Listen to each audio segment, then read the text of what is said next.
Hello students, welcome to guitars biology. और आज के क्रैक द टॉपिक सीरीज में हम बात करने वाले हैं oogenesis के बारे में। अगर आपको oogenesis डिफिकल्ट लगता है, कंफ्यूजिंग लगता है, तो आई गारंटी कि इस वीडियो के बाद आपको बहुत ज़्यादा सिंपल लगने लगेगा। चलो स्टार्ट करते हैं। तो व्हाट इज oogenesis? सबसे पहले आपको समझना होगा कि oogenesis मतलब होता क्या है। जेनेसिस इसका मतलब हुआ कि कुछ तो फॉर्म हो रहा है, यानी कि कुछ तो फॉर्मेशन हो रहा है, जिससे हम क्या कहते हैं, जेनेसिस कहते हैं। यहाँ पे क्या फॉर्म हो रहा है, ऊगोनिया या oogenesis, इसलिए उसे बोला जाता है oogenesis। oogenesis formation of oogonia, formation of female gamete from, कहाँ से फॉर्म होगा ये, जर्मिनल एपिथेलियम ऑफ ओवरी से फॉर्म होना स्टार्ट करेगा। मैंने आपको, अगर आपको याद होगा तो मैंने स्पर्मेटोजेनेसिस में भी आपको यही समझाया था कि जो जर्मिनल एपिथेलियम होता है, चाहे वो ओवरी का हो, चाहे वो सेमिनिफरस ट्यूब्यूल का हो, वो क्या करते हैं, अपने आने वाली जनरेशन को या आने वाले सेल्स को फॉर्म करते हैं। कैसे होगा ये? It is process of forming haploid ovum from diploid oogonia, यानी कि जो जर्मिनल एपिथेलियम है वहां से क्या फॉर्म होगा, oogonia फॉर्म होगा, जो क्या है, डिप्लॉइड है। उससे क्या फॉर्म होगा, हैप्लॉइड ओवम। यानी कि ये जो प्रोसेस है, इस प्रोसेस में क्या होगा, एक डिप्लॉइड सेल का कन्वर्जन एक हैप्लॉइड सेल में हो जाएगा। कहाँ होता है ये? ओवरीज में होता है। ओवरीज के जो जर्मिनल एपिथेलियम है वहां पे क्या होगा, वहां पे स्टार्ट होगा, और एंड कहाँ पे होगा, फैलोपियन ट्यूब में। ये बहुत कंफ्यूजिंग पॉइंट है। बहुत बच्चों को लगता है कि स्टार्ट भी ओवरी में होता है और एंड भी ओवरी में ही होता है। जी नहीं, स्टार्ट ओवरीज में होता है लेकिन एंड ये फैलोपियन ट्यूब्यूल में होता है। आगे ये इन्वॉल्व क्या क्या करता है, माइटोसिस प्लस मियोसिस, यानी कि दोनों भी इक्वेशनल डिवीजन भी परफॉर्म करते हैं और रिडक्शनल डिवीजन भी परफॉर्म करते हैं।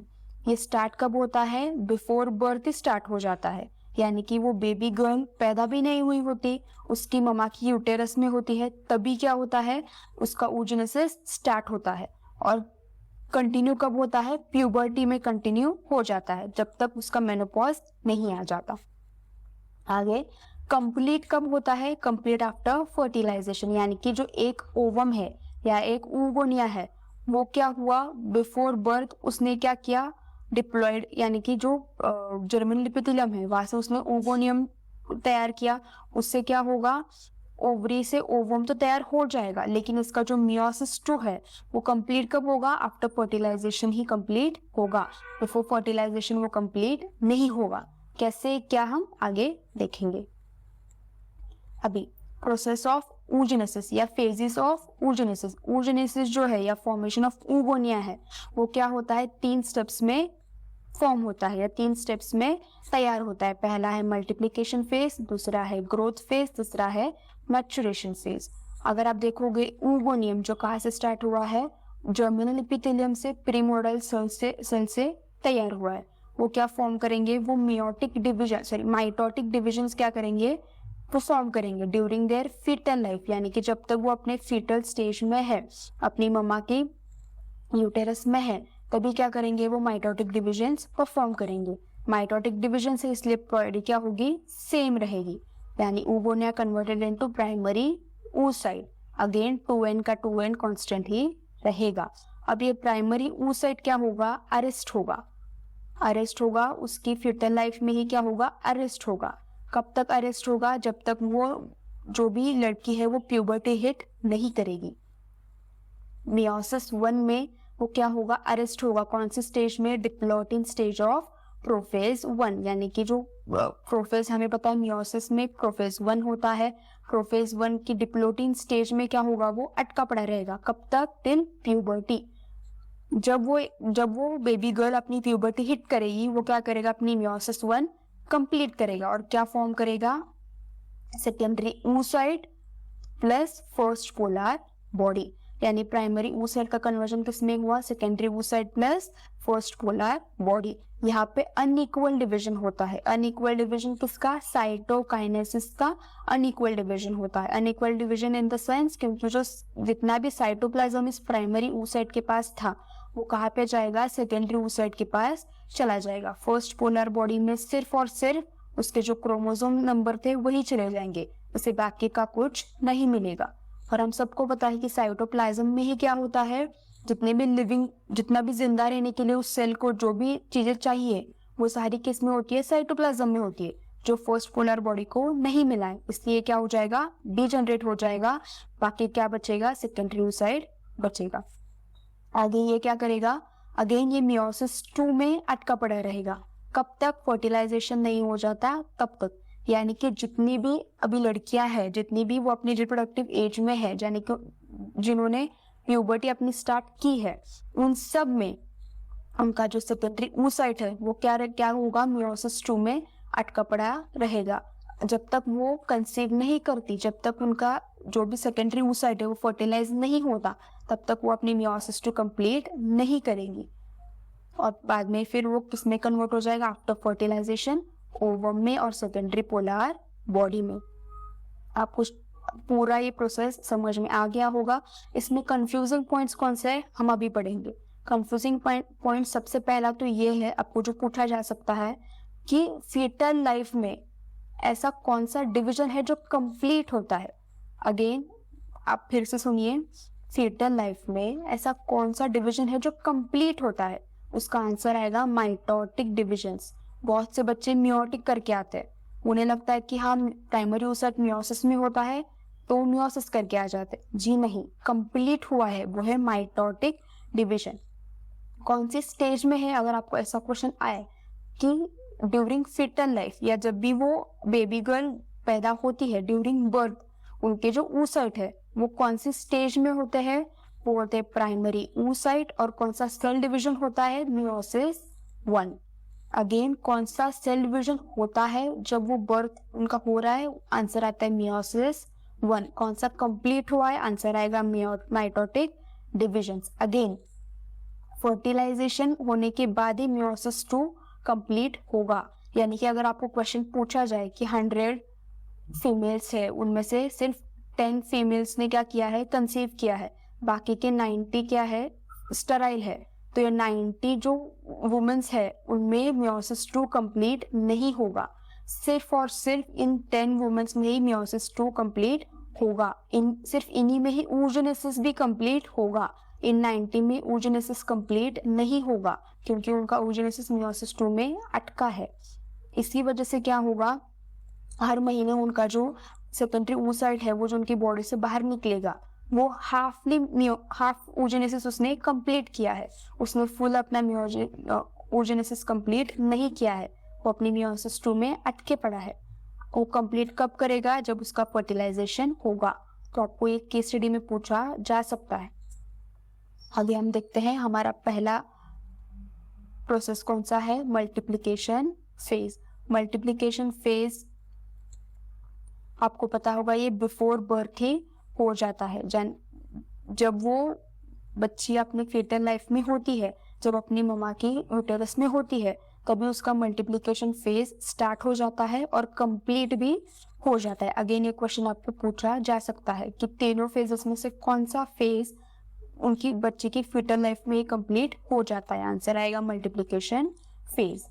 प्राइमरी जर्म सेल्स क्या होते हैं, ओवरी में डिवाइड करते हैं और क्या फॉर्म करेंगे, ओगोनिया फॉर्म करेंगे। ओगोनिया किससे फॉर्म होंगे, गैमेट मदर सेल्स।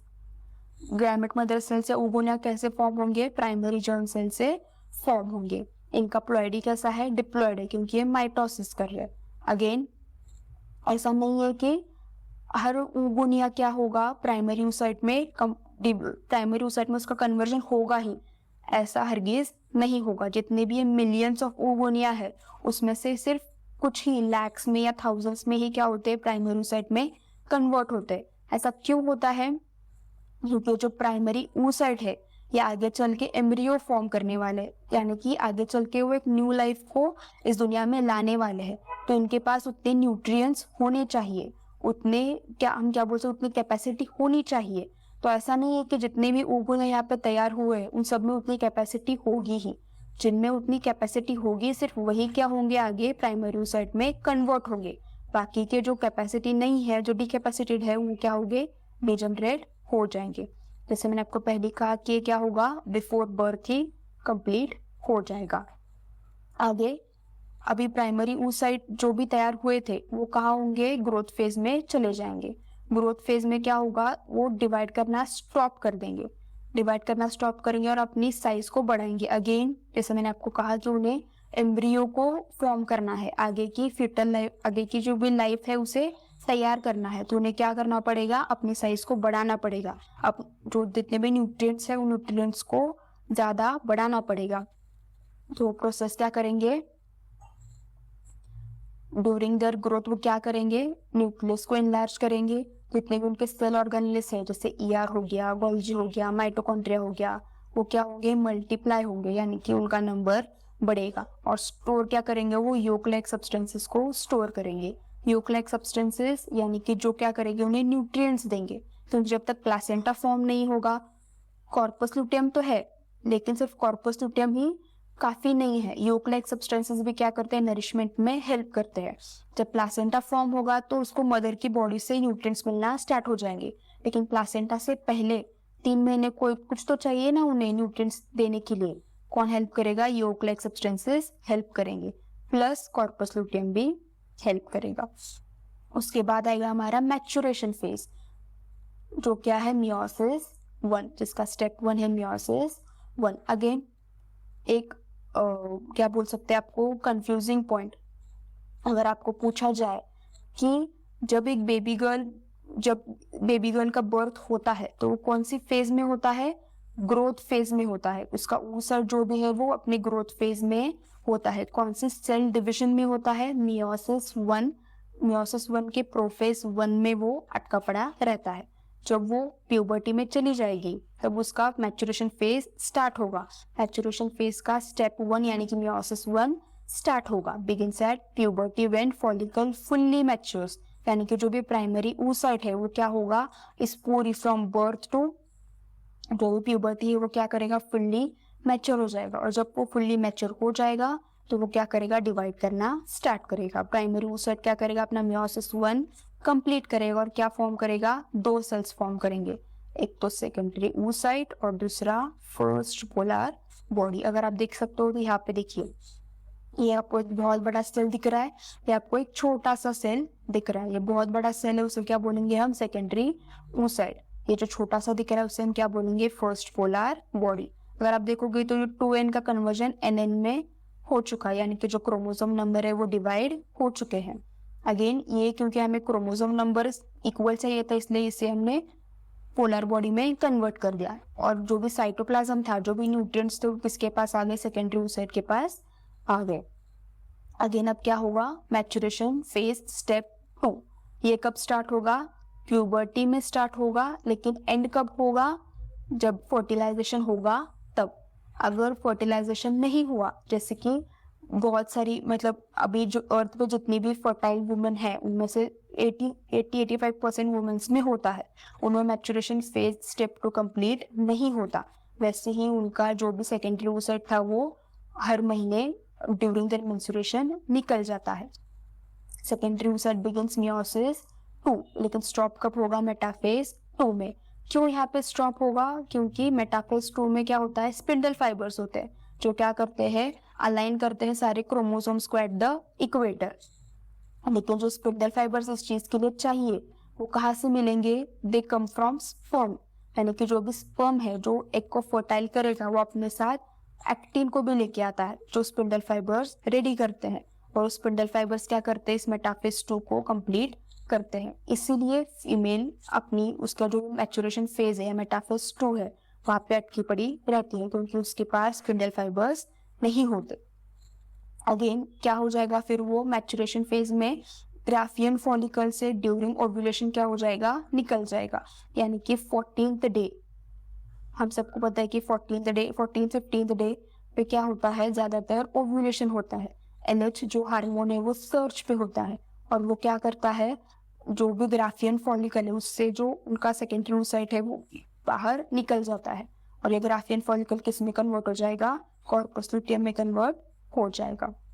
अगेन जो सेकेंडरी oocyte है वो रिज्यूम मियोसिस 2 कब करेगा, जब स्पर्म एंटर करेगा तब। अगर स्पर्म ने एंटर नहीं किया तो मेटाफेज 2 कंप्लीट नहीं कर पाएगा। क्यों नहीं कर पाएगा, क्योंकि उसके पास स्पिंडल फाइबर्स नहीं है।